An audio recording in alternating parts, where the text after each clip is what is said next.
Welcome to Enavate and Solvoyo's joint webinar, where today we will be talking about everything distribution and supply chain. My name is Kelly Charlton, and I am the Senior Marketing Manager here at Enavate. Presenting the 2017 Distribution Outlook is Enavate's very own Director of Consulting, Kimmy Gunn. We also have the remarkable Omera Bakal-Bassi, Solvoyo's co-founder and Chief Innovation Officer. Omera is going to take us through the challenges distributors face today and different approaches on how to solve them. Following this webinar, we would love to continue the conversation with all of you. After our Q&A session, I will provide you all with contact information so you can reach out to our presenters directly.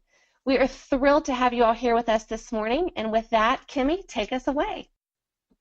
Great, thanks Kelly. Appreciate the introduction. Welcome everybody. So as Kelly said, I'm the Director of Consulting at Enavate. And what I'd like to do today is just talk about some of the top trends that we have been seeing and looking into for 2017. Our view and the focus we have taken here at Enavate to try to better understand and then of course try to better help our customers find a way to compete and to succeed within their market. So what I'd like to do is take those top trends and go through them a little bit more in detail. It's a very challenging market right now for companies, and several of these key points on here may seem and often are a little bit out of your control, but many of them are within your control. So if I start first on mergers and acquisitions, there's several distributors that are seeking to consolidate. A good example is Associated Wholesale Grocers recently merged with the Affiliated Food Midwest. And you kind of wonder, why are they doing this? Well, what they found is by bringing their companies together, they've been able to help their retail members realize a lower cost of goods. They were able to combine their distribution centers, their distribution networks, and then share the support of that infrastructure. The next topic is increasing competition. You have to find new ways in order to make your company much more noticeable, I guess is not really probably the right word, but you have to create a value for your end customer and for the retailers to say why they should be working with you, which actually leads right into the next topic around the sales team. The sales teams really need to understand not what the customer is buying necessarily today, but what the customer might want in the future. So instead of just understanding the historical trends, they really need to become more predictive. When I think of realigning the sales team, I think of the movie The Minority Report, where when Tom Cruise walks in, they know what he wants to buy, they know who he's married to, they know what he should buy, he knows there's an anniversary coming up. But the sales team really needs to know a little bit more, what can I sell in the future? What is that retailer going to want? What should I be offering to them? E-commerce is not going away. I think we all know it's here to stay. It's definitely more mobile. Customers can get to anything at any time. They can see the competitive pricing. With all of that, we have to really think about how to streamline operations. Wholesale distribution is really in unfamiliar territory. There's technology and the acquisitions, there's competition, all these new business models. So I think it makes people go crazy sometimes. What they really need to do is focus in on the things that they can control. And I think streamlining operations is one of those key areas where companies can look within themselves, fix inefficiencies in inventory. I was working with a customer out of Denmark about a year or so ago, and one of their biggest problems was in the settlement of payments and taking payments. And you think, wow, how does this really affect the supply chain? So the key is when you look at these numbers that are on here and you look at the trend inventory days, holding, year over year, it just keeps going up. Inventory is something that you have control over. You have control over what goes on inside of your stock room. $88 billion extra inventory is very interesting. What we'd like to do is figure out how come with this, what seems to be under our control, how come the distribution industry is trending really what we're finding in the opposite direction of what other industries are seeing. I would like to now pass the microphone over to Omer, and he's going to take you through some of the business analytics and talk you through some of the ways that we can help. Omer? Okay. Well, thank you, Timmy. That was a great overview of the wholesaler distributor challenges. Let me also welcome our webinar attendees. In the rest of the webinar, I intend to motivate you with specific planning and analytics approaches, perhaps to help you address some of these challenges, and also share the highlights of a case study. To summarize, I believe all wholesalers and distributors focus on three basic areas for competitiveness: better cash flow for companies' financial health, excellent customer service, and of course, management of the product portfolio, including the products on the long tail of your portfolio.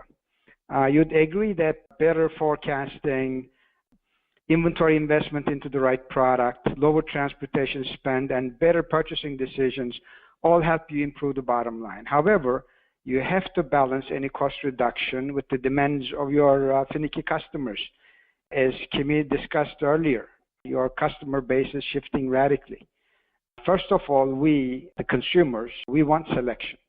Nowadays, we also tend to buy with our mobile phones and tablets and laptops. Before every purchase, we can now compare prices online. We have visibility into the consumer demand, comments globally. Many of us follow trends from Facebook and Twitter. And I have two young sons in the 25-30 age group. Whatever I do not follow, they or their girlfriends inform me about the new trends in new products. And that's net. What am I saying? I'm saying in your highly fragmented and competitive market, you now have to serve the retail channel that serve these types of customers. And that alone requires that you're able to operate efficiently and respond rapidly while your product portfolio grows. So let's look at what some leading wholesale and retailers' goals are in order to compete. Goal number one, high-performing distributors and wholesalers balance cash flow objectives with customer service objectives in order to remain competitive. They also value collaboration across the organization and, of course, measure performance. Basically, they set specific goals and measure themselves against those goals. So what are some of those goals? One, the primary one I would say, is to make sure you don't lose sales by stocking out, but at the same time, you cannot spend all of company's cash on inventory.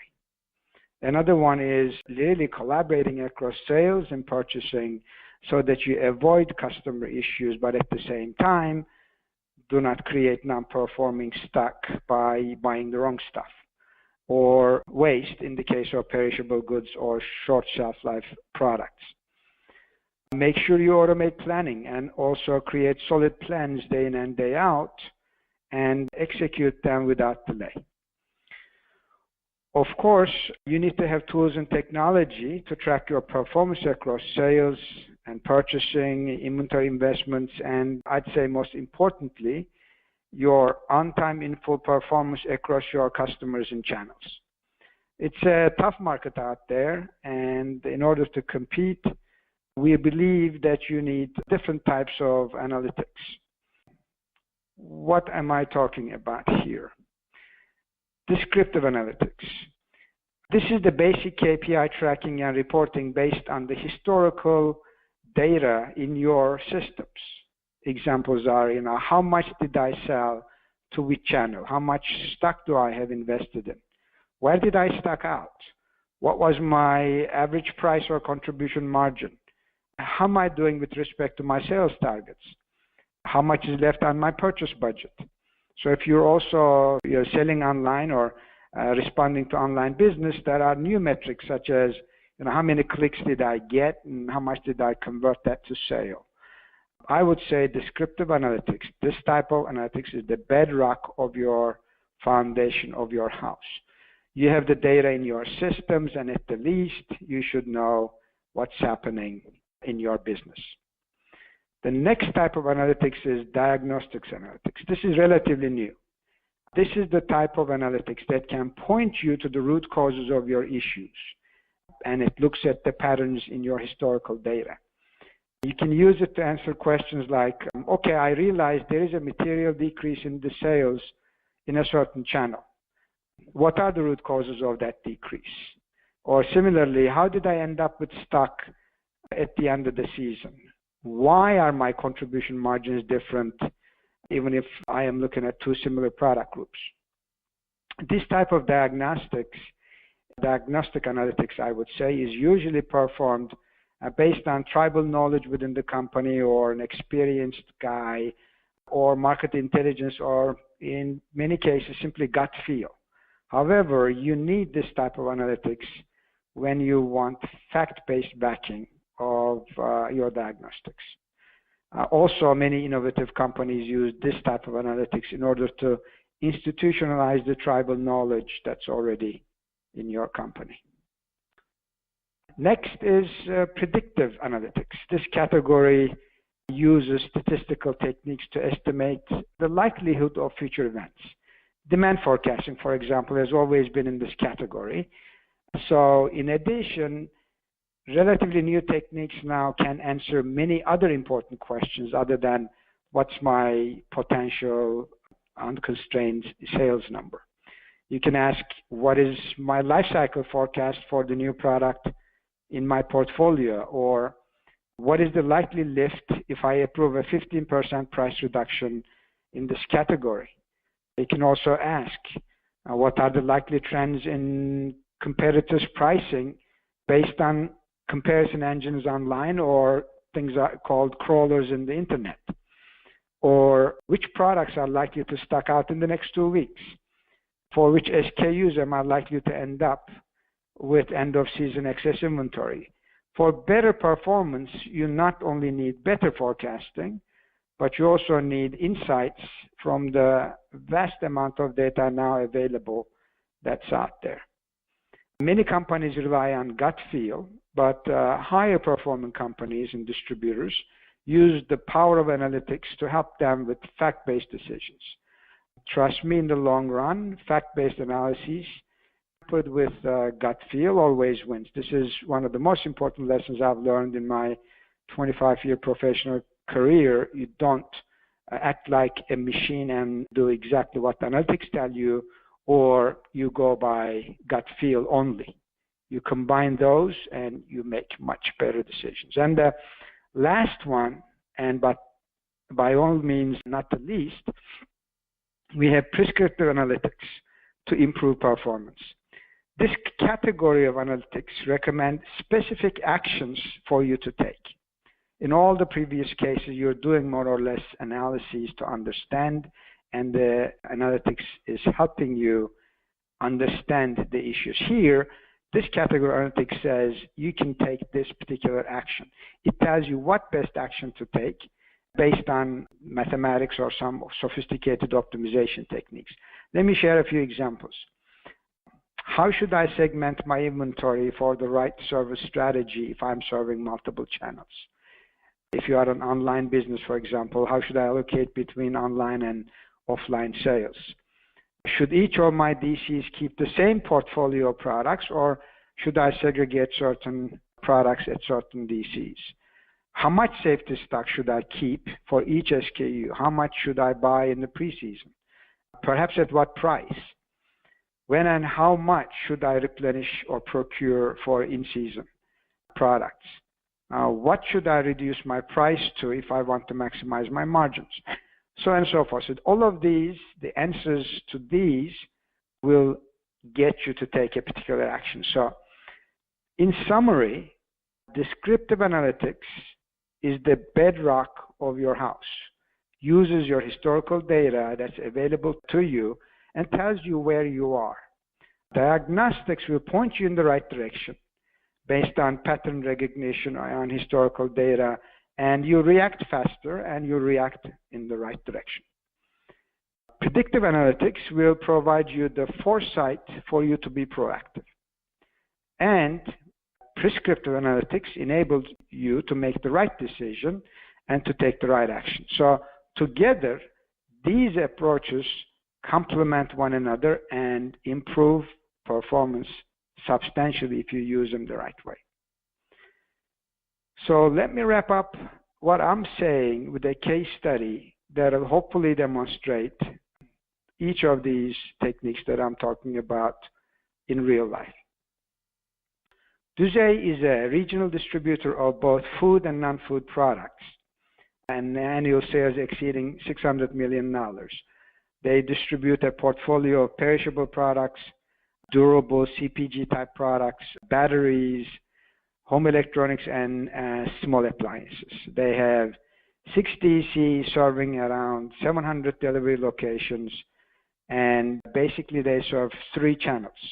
One, the retailer chains, the big ones, the grocery chains, medium to big ones, and the third one is what they call the traditional channel, made up of smaller chains and mom and pop shops.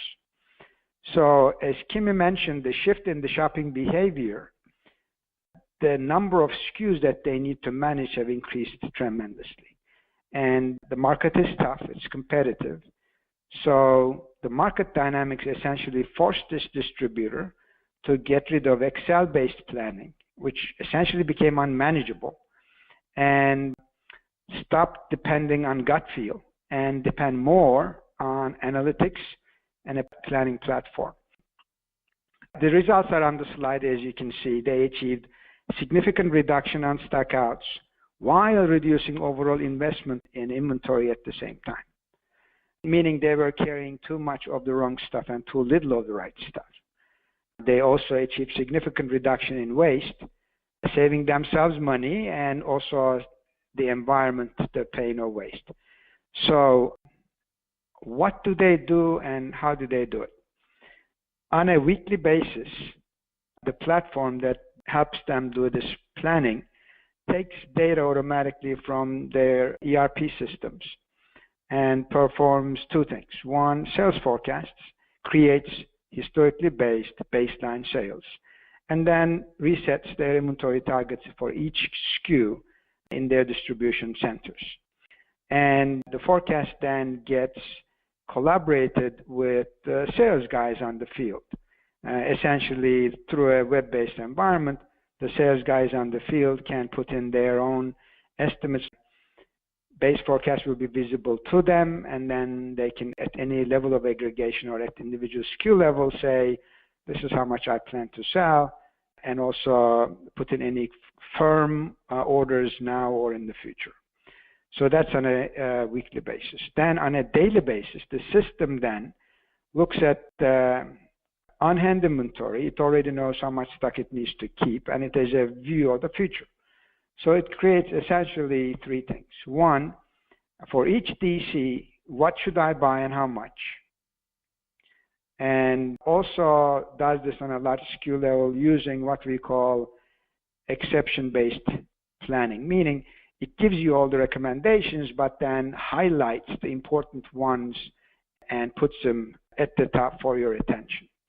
And whatever is approved every day for procurement is then sent back to the ERP system. So everything that's in darker blue box out there is done through the execution system, such as an AX system, or a combination of AX and your Excel spreadsheets. It does meaningful data. And everything that's in light green section is done in this planning platform that literally sucks in some data, does some smart stuff, and puts the data back into the system for execution.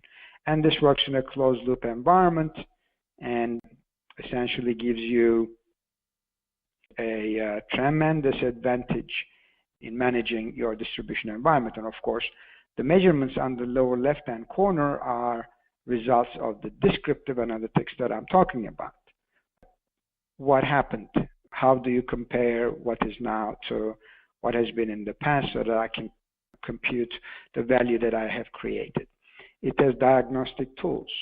It has essentially, when your sales decrease or your inventory goes to zero and you stock out, it automatically performs diagnostic tests and tries to point you in the right direction. Of course, it cannot do everything, but on a large-scale environment, it helps you tremendously. On the predictive side, as you can see, it does forecasting, it does alerts in the form of, hey, watch out, you're going to be stocking out on these SKUs if you don't take an action, or that these SKUs are going towards the excess inventory level. It's not there yet, but it's going there, so pay attention to them. So these are all put in front of them as alerts. And of course, on the prescriptive side, the tools tell the company how much inventory to keep and where, and then how much to order every day from which vendor. And there's a closed loop operation that also closes the gap between planning and execution. The recommendations out of this platform is such that it can be executed almost immediately. And this client of ours essentially is able to turn into immediate action a significant portion of our recommendations, and only on an exception basis reviews the other decisions and either confirms them after review or makes changes and then puts them into execution. Well, folks, I have more to say, but I wanted to leave sufficient time for our Q&A session. So Kimi and I will be glad to answer any questions you might have or issues you'd like to elaborate us on. So let me pass the microphone to Kelly so that she can manage our Q&A session. Thank you, Omer. I appreciate it. Great job. All right, so we're going to open it up for questions. In your webinar toolbar, you are able to type in a question, or if you'd like to simply click the hand, you can raise your hand and I will unmute you, and you're welcome to ask your question live to the audience. And we did have a couple of questions that came in throughout the webinar, so I'll go ahead and start with those first, and then we will continue. Okay, Kimi, it looks like this one's for you. So you mentioned that investing in technology or extracting ROI from technology is important for the industry.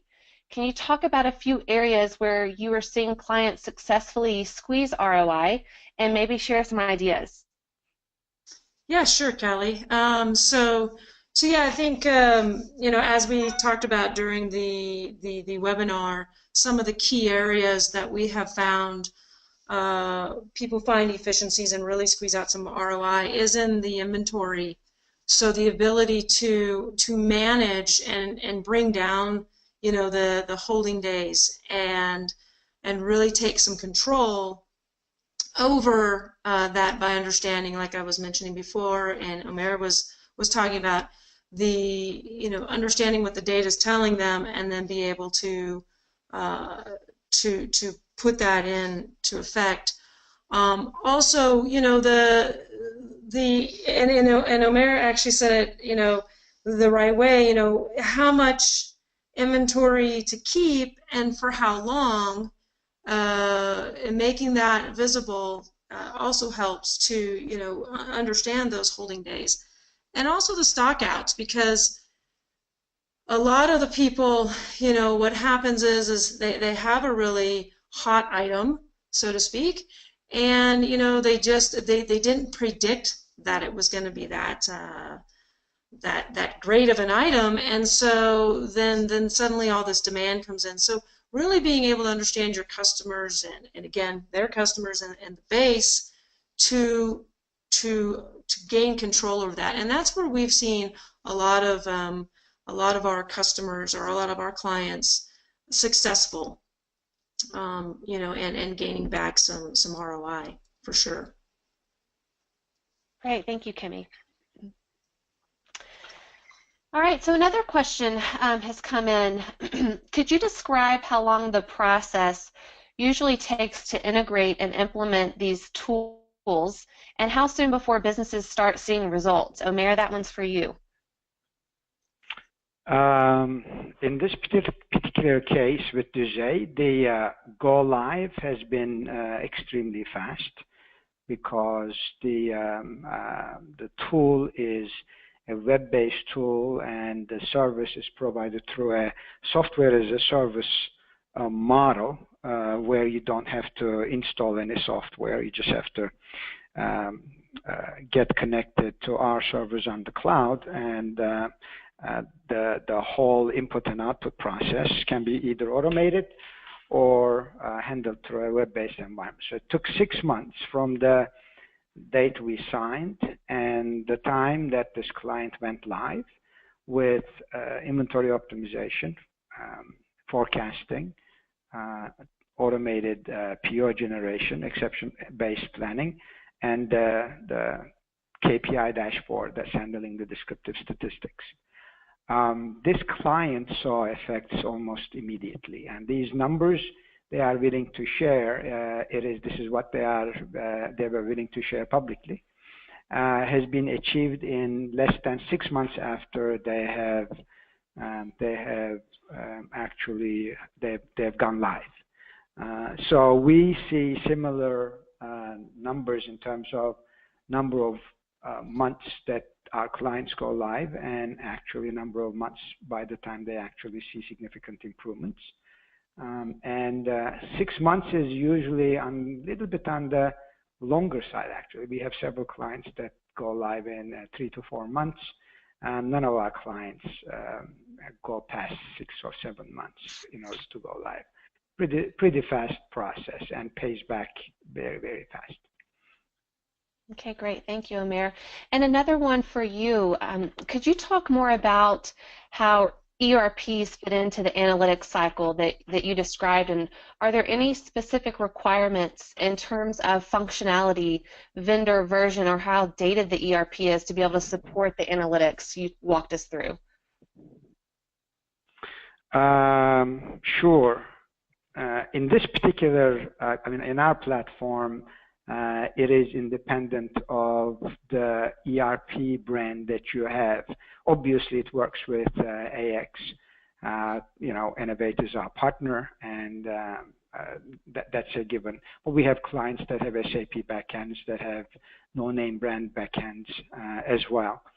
So that's a fact. So integrating into different environments, given the new technology and multiple ways of integration, is actually very, very easy nowadays. It has never become our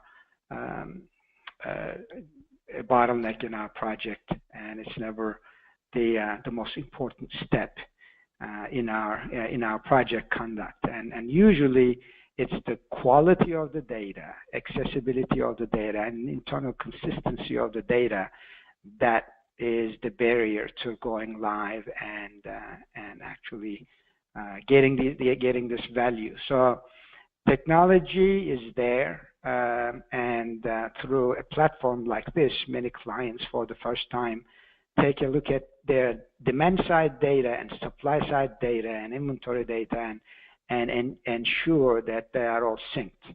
And a good side benefit of a project, of all projects that we conduct, is that you clean up your data. Well, garbage in, garbage out applies to any analytics. So we clean up the garbage, and then the clean data gives you tremendous insight for you to take good action. Okay. Amir, so you're popular today. I got another one for you here. What industry or product categories does this type of analytics make sense for? I would say these 4 categories, as Gartner has laid this out, and this is not our version of analytics categorization. It's Gartner's, and it's well accepted out there. I would say it is important for all industries.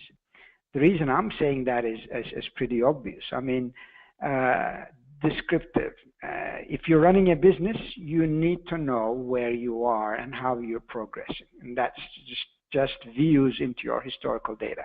You have to have that. That's your bedrock, as I've said before. If you're not doing it, or if you're not doing it correctly, then your bedrock is not solid. Then diagnostics. Every business would like to know why certain things have happened, and the new technology like pattern recognition and other vast computational and machine learning, those things that we use, allow you to do these, help people do these diagnostics. Every business would like to know why a certain thing has happened. And of course, on the predictive analytics side, we all want to know what's going to happen next, right? Who's going to win the World Series, who the Super Bowl is going to go to, all that kind of stuff. So anytime you have visibility into the future, and not full visibility, nobody does that, but likelihood of events. And if you can put a number to it, it's highly likely, it's medium likely, now it's kind of random. If you can sort of classify future states in that way, then it definitely helps your business point you to the right way and right direction, and have you focus on the right decisions. And prescriptive technology, the optimization technology, has come a long, long way. Now, some of our clients in many, many industries, it could be retail, it could be manufacturing, it could be distributors and wholesalers, it could be manufacturers of different size, process manufacturing, discrete manufacturing, or retailers of all kinds, hard discount, fashion retailing, food retailing. All of these would essentially face the same set of questions and would need these kinds of analytics in order to perform better and make the right decisions. Great, thank you. All right, so we've got another question here, and this is a two-pronged question. The first one being, has an Enavate AX 2009 dealer gone live with this tool? Kimmy, do you want to take that one? Sorry, I was on mute. Actually, Kelly, I'd have to double check that. We might have to put that in the parking lot and then get back. Because I'm not sure. So Okay. let me go ahead and add that as a follow-up. Great, thank you, Kimmy. I appreciate it. And Omer, this one is for you. What is the average implementation cost for a tool like this? It pretty much depends on what sort of analytics that you want to go live. I mean, you don't have to do all of them all at the same time, and you definitely can start with just the descriptive piece and then add on the diagnostics and add on the predictive if you like. So it really depends on the scope and the size. Since we are a software as a service business, it's actually very low cost because you don't have to invest anything upfront. There is no upfront cost. You essentially pay one monthly fee that includes and no other hidden cost. That includes the rights to use the software, all third parties, so all server fees, all third-party licensing, free upgrades, seamless upgrades,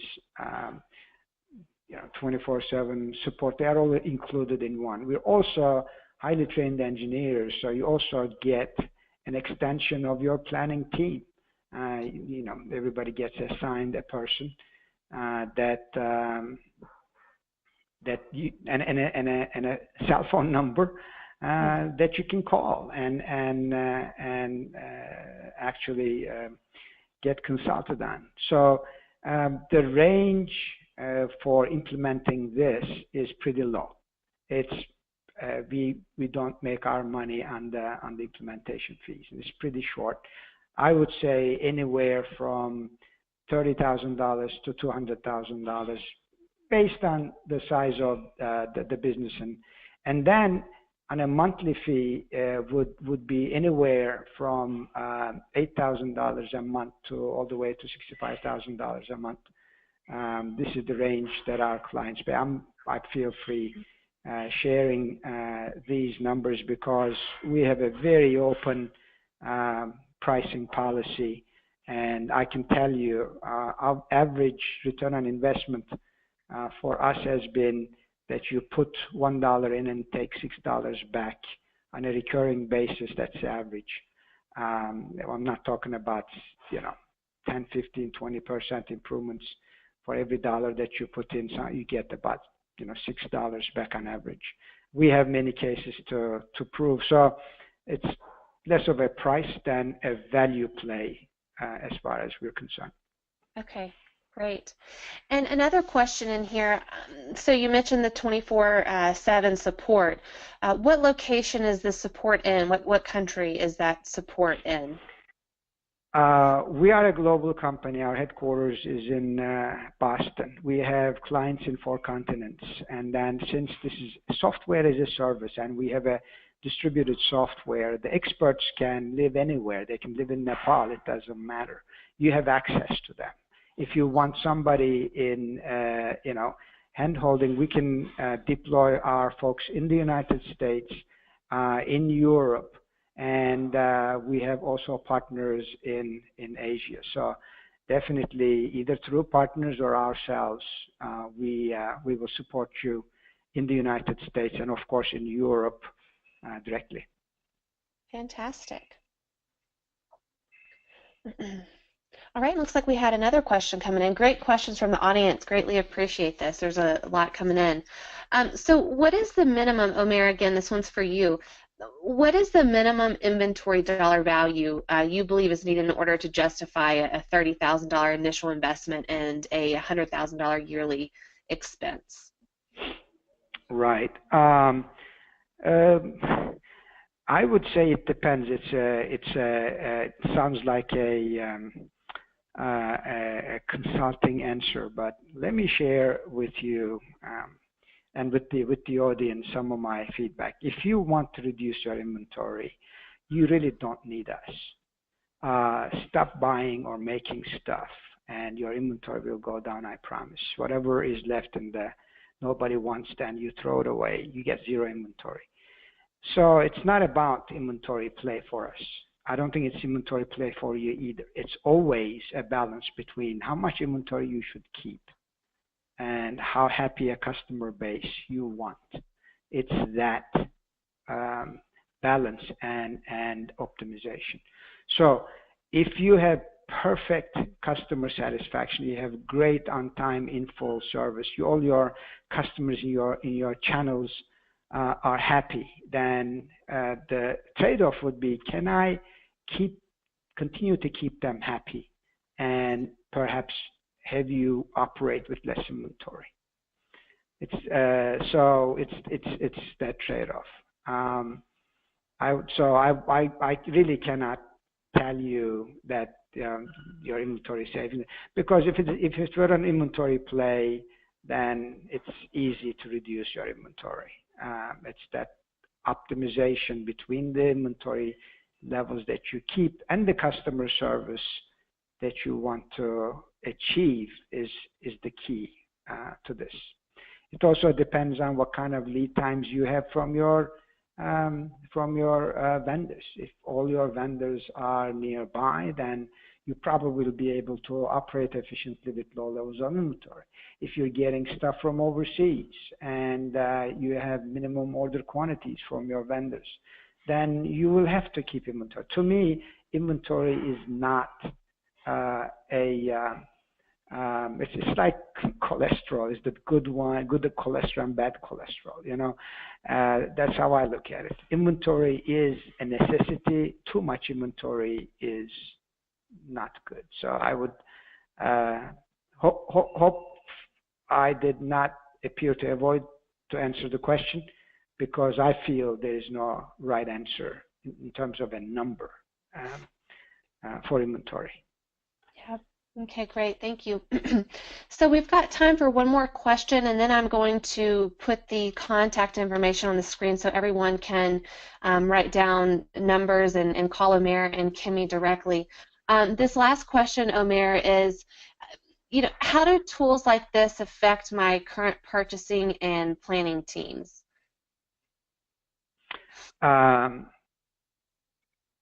hopefully, they'll be a happier set of folks. They'll focus their energies on the exceptions, and they'll use their own understanding of the vendors and focus more on value-added stuff rather than the routine stuff that will be able to get off their hands. So high level of automation will allow them to focus and be much more productive. Now, if you're asking me directly whether some of them will lose their jobs, it's not going to be because of, I don't think because of this tool, it's because of the changing demographics and changing competition. Usually, let me give you examples from our client base. The quality of your planners will have to increase, and the numbers should decrease even if you don't do anything. But if you use these tools, the quality of your planners definitely need to increase. What does quality mean? It's basically analytical, ability to think analytically, ability to be comfortable with numbers, and ability to synthesize numbers. I think it's a very good question. It's a very common question. So yes, if you are into reducing the number of planners, you can do so, or you can relieve time from them so that they are happier, that they focus on more value-added stuff, or it'll force you to increase the quality of your planners. The payback is just payback is very trivial based on the track record that we have in this industry. Fantastic. Thank you very much, Omer. Thank you, everyone, for joining. I appreciate all of the questions. Would love to have a follow-up conversation with each of you that have joined us today. On the screen, you will now see the two presenters, Kimmy and Omer, along with their contact information. Please feel free to reach out them directly to continue this conversation. And thank you all again. We look forward to talking to you soon.